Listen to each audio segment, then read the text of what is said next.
Good morning dear students. आज हम पढ़ेंगे राम लक्ष्मण परशुराम संवाद के आगे के अंश को।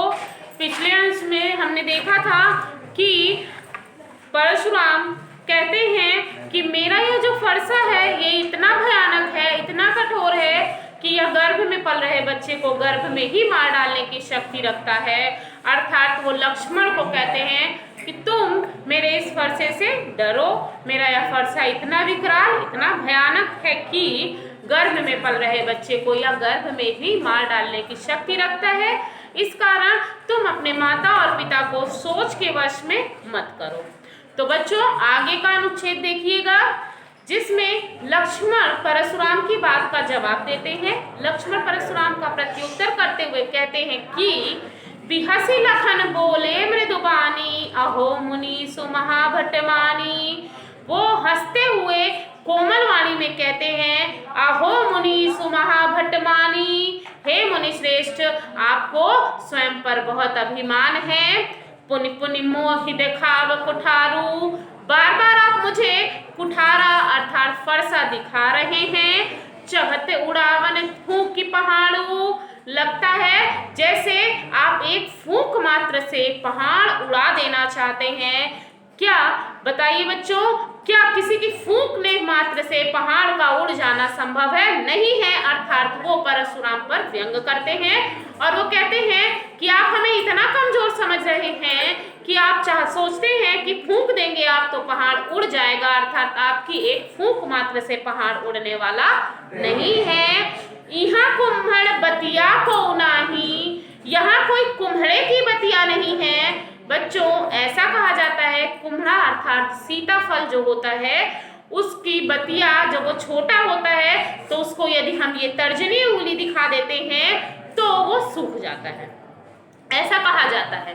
तो इसीलिए वो कहते हैं कि यहाँ हम कोई कुम्हड़े की बतिया नहीं है जो आप तर्जनी उंगली को दिखा दें तो सूख जाए अर्थात मर जाए। ऐसे इतने हम कमजोर या कोमल नहीं हैं। देखी कुठार सरासन बाना, वो उनके फरसे और धनुष बाण को देखते हुए कुछ अभिमान से कहते हैं मैं कछु कहा सहित अभिमाना, कुछ अभिमान पूर्वक कहते हैं भृगुसुत समुझ जनेऊ बिलोकी, कि मैं आपको ब्राह्मण का पुत्र समझकर और आपके जनेऊ को देखकर, ठीक है आपने जनेऊ धारण किया है और आप ब्राह्मण के पुत्र हैं अर्थात ब्राह्मण हैं, इसलिए मैं आपको जो कुछ कहा सहौर रोकी, कि आप जो कुछ भी कह रहे हैं मैं उसे सह रहा हूं अपने क्रोध को रोककर। वो कहते हैं लक्ष्मण कि ब्राह्मण का पुत्र समझकर और आपके जनेऊ को देखकर आप जो कुछ भी कह रहे हैं मैं अपने क्रोध को रोककर उसे सुन रहा हूं या सह रहा हूं। फिर कहते हैं लक्ष्मण सुर महिसुर हरिजन अरुगाई, हमरे कुल इन पर न सुराई। सुर अर्थात देवता, महिसुर अर्थात ब्राह्मण और हरिजन भगवान के भक्त, अरु और गाय अर्थात गाय, ठीक है। तो देवता ब्राह्मण भगवान के भक्त और गाय हमारे कुल इन पर न सुराई, हमारे कुल में इन पर प्रहार नहीं किया जाता या इन पर शस्त्र नहीं उठाया जाता। बधे पाप अपकीरत हारे, बधे पाप अपकीरत हारे, इनको मारने से पाप मिलता है और इनसे हारने पर हमें अपयश मिलता है, अपकीर्ति मिलती है। मारता हूं पापारी ये तुम्हारे, इसलिए वो उन्हें नहीं मारते हैं। फिर कहते हैं कोटि कुल वचन तुम्हारा, कि करोड़ों वज्रों के समान कठोर तुम्हारा वचन है।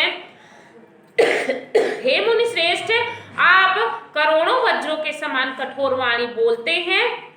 व्यर्थ धरहु धनु बाण कुठारा, आपने व्यर्थ में बेकार में धनुष बाण और फरसा धारण किया हुआ है। कहते हैं लक्ष्मण कि आपने व्यर्थ में ही धनुष बाण और फरसा धारण किया है, आपके वचन करोड़ों वज्रों के समान कठोर हैं। फिर क्या होता है जो भी लोग की अनुचित कहो क्षमहु महामुनि धीर, सुनि सरोस भृगुवंश मनि बोले गिर गंभीर, फिर वो कहते हैं कि मैंने यदि कुछ अनुचित कहा होगा तो हे महामुनि आप धैर्य धारण कर मुझे क्षमा कीजिएगा। उनकी इस बात को सुनकर सरोष अर्थात क्रोध के साथ भृगुवंश मणि ब्राह्मण कुल के श्रेष्ठ बोले गिरा गंभीर अर्थात पर्वत के समान अविचल रहने वाली गंभीर वाणी में बोलते हैं। क्या बोलते हैं सुनिएगा। कौशिक सुनहु मंदेयहु बालक कुटिल काल बस निज कुल घालकु भानुवंश राकेश कलंकु निपट निरंकुश अबुदय शंकु काल कवलौ हुई है छन माही कहो पुकार खोरी मोहि नाही तुम हट कहो जो चहु बारा कही प्रताप बल रोष तुम्हारा लखन कहे मुनि सुजसु तुम्हारा तुम ही अक्षत को बर नहीं पारा अपने मुँह तुम मापन करनी भांति अनेक बार बहुबरनी नहीं संतोष तब पुनि कुछ कहऊ जन ऋषि रोक दुसह दुख सहऊ वीर व्रती तुम धीर अक्षोभा गारी देत न पावहु शोभा। कौशिक सुनहु मंद यहु बालक हे विश्वामित्र सुनो यह बालक मंद बुद्धि है यह पागल हो गया है। कुटिल काल बस निज कुल घालकु कुटिल अर्थात अपनी कुटिलता के कारण अपने टेढ़े होने के कारण मृत्यु के वश में हो जाने के कारण ये अपने कुल का घातक बन रहा है अपने वंश को मिटाने वाला बन रहा है अपने कुल का घातक बनता है। भानुवंश राकेश कलंकु यह सूर्यवंश रूपी चंद्रमा पर कलंक है। निपट निरंकुश या बुद्ध अशंकु या निष्कपट निरंकुश बुद्धिहीन और शंका से युक्त है।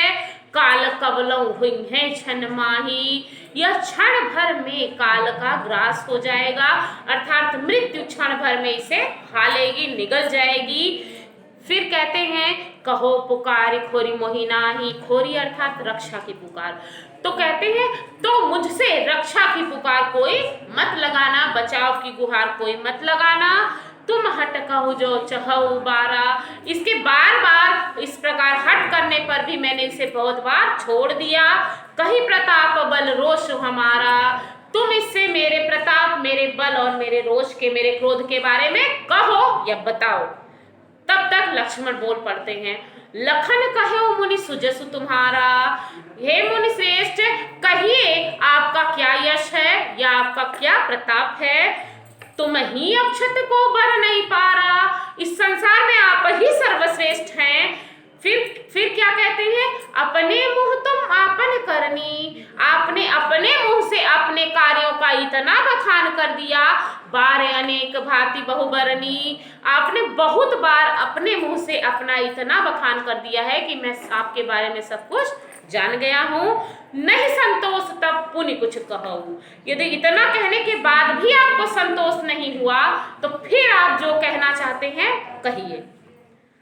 फिर कहते हैं जन ऋषि रोक दुसह दुख सहऊ इस प्रकार वो अपने क्रोध को रोककर असहनीय दुख को सह रहे हैं। फिर कहते हैं वीर व्रती तुम धीर अक्षोभा गारी देत न पावहु शोभा।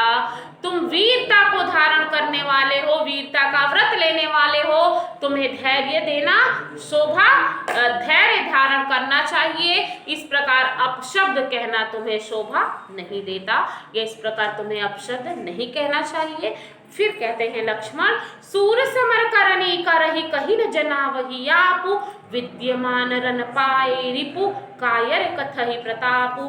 सूर समर करनी करही जो सूरवीर योद्धा होते हैं वो युद्ध करके युद्ध में जीत कर अपनी वीरता दिखाते हैं। और विद्यमान रन पाए रिपु अर्थात वो शत्रु के सामने अपनी वीरता युद्ध को जीत कर दिखाते हैं। और जो कायर पुरुष होते हैं कायर कथहि प्रताप युद्ध भूमि में शत्रु के सामने सिर्फ अपने मुंह से अपना बखान करते हैं और उसके बाद वो पराजित हो जाते हैं और वहां से चले जाते हैं। अर्थात जो सूरवीर योद्धा होते हैं वो शत्रु के सामने खड़े होकर के उनसे युद्ध जीत कर अपनी वीरता दिखाते हैं और कायर सिर्फ अपना बखान करके ही अपनी वीरता दिखाते हैं।